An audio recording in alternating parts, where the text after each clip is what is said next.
Everybody, I am back. I am going to make whatever it is called, whatever those things at Walmart. What you're gonna do, you can throw blocks into it. This one's probably the one that's broken, I think. Oops.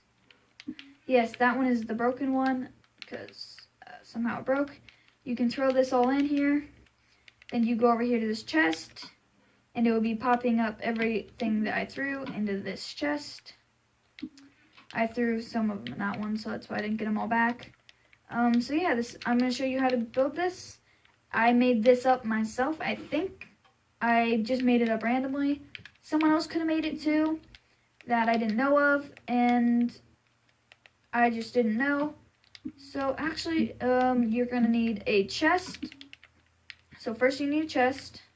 Start the chest here. You're going to get some, what are these, hoppers? 1, 2, 3, 4.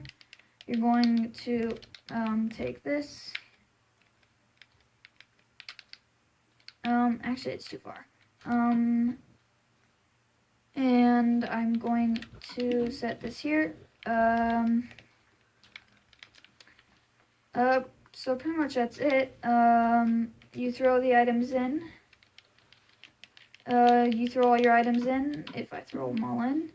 And I will hopefully, yep, they are now in here. And so pretty much that's it for now, and goodbye.